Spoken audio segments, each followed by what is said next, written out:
Bonjour à tout le monde. Notre thème d'aujourd'hui porte sur un sujet qu'on entend souvent à nos jours, celui du soft power. On va voir la définition du soft power et ses domaines d'utilisation. Restez sur place.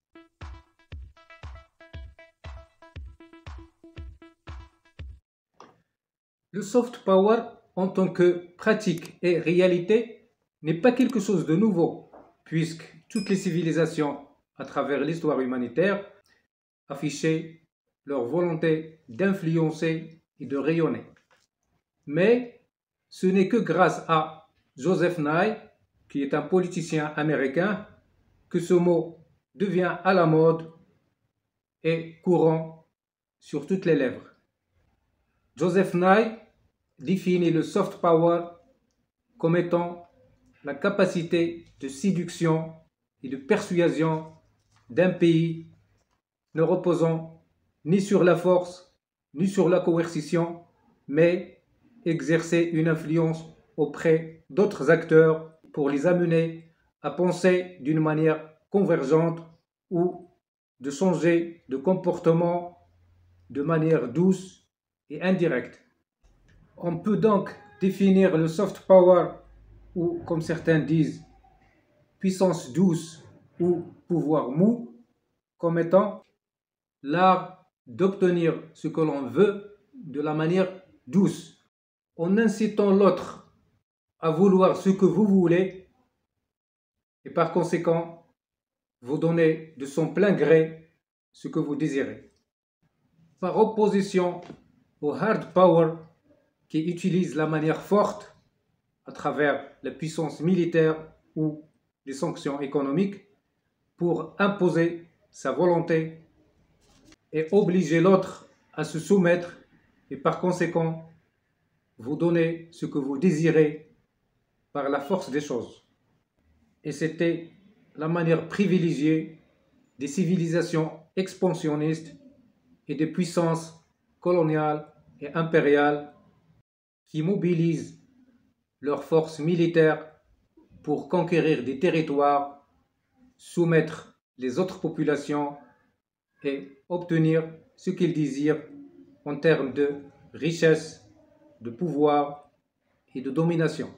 Mais l'expérience a démontré que le hard power engendre toujours de la résistance et de la haine, et les populations qui, de nature, refusent la domination et la soumission finissent toujours par se révolter pour se libérer et expulser l'intrus. Les grandes puissances ont donc pris conscience que la manière forte ne peut pas apporter de grands bénéfices à très long terme, ni assurer la pérennité des récoltes, d'où l'apparition du concept du soft power ou la manière douce, ou encore le concept du smart power. Le smart power qui consiste à combiner le soft power et le hard power, comme le cas par exemple de certaines puissances étrangères ayant une présence militaire dans certains pays, notamment en Afrique, pour protéger leurs multinationales qui exploitent les richesses et les mines locales, mais avec une couverture morale au nom de la sécurité, la modernité et le développement. Le smart power souligne donc la nécessité d'une armée forte sans exclure la signature des accords d'alliance, de partenariat et de coopération dans des différents domaines. Pour revenir au soft power, il faut dire que les États-Unis sont les leaders en la matière, puisqu'ils sont le pays le plus influent dans le monde à travers son leadership économique et technologique, sa culture, son mode de vie et son influence marquée par son omniprésence dans toutes les instances internationales comme l'ONU, G7 le G20 et ainsi de suite. Son modèle économique et social basé sur les libertés individuelles, l'omniprésence des multinationales et des entreprises géantes américaines qui ont un rôle dans l'exportation du lifestyle américain, l'influence aussi de son industrie cinématographique à l'image de Hollywood et son rôle dans la promotion de l'image des États-Unis et le façonnement de l'opinion publique. Tout ceci constitue les armes du soft power, même si les Américains recourent souvent au hard power lorsque le soft power s'avère inutile. Beaucoup de pays aussi recourent au soft power pour influencer le monde et assurer leur rayonnement, comme la Chine à travers sa philosophie religieuse et son modèle idéologique, économique, mais aussi technologique. Et comme la France à travers le tourisme, la mode, les arts, des instituts français implantés dans le monde et la cuisine française qui a une renommée internationale. Le Maroc, lui aussi, n'est pas en dehors de la pratique du soft power puisqu'il est placé parmi les 50 pays les plus influents au monde d'après le Global Soft Power Index 2024.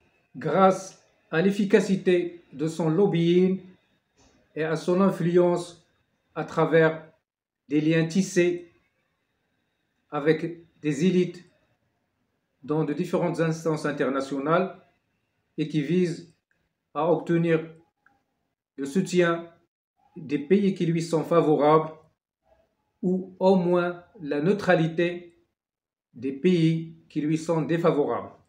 Le Maroc aussi a un modèle à vendre en termes de performance économique, d'attractivité touristique et de ses valeurs sociales, notamment les valeurs de tolérance, d'hospitalité, de générosité et d'ouverture.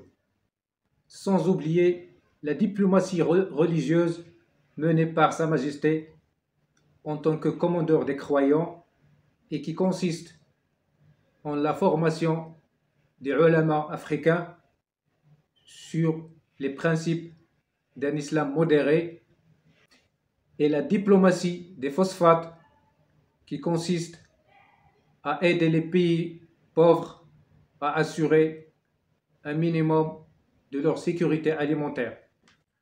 Ajoutons à ceci le mode de vie marocain et son patrimoine culturel très riche, comme le savoir-faire culinaire qui fait que la cuisine marocaine est classée parmi les 5 meilleures cuisines au monde et le kaftan marocain qui devient de plus en plus célèbre et présent dans les scènes prestigieuses.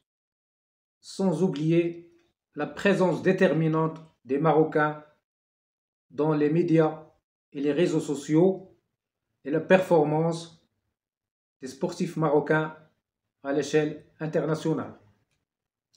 Donc, tout ce qui est susceptible d'assurer l'influence pacifique d'un pays et son rayonnement entre dans le soft power.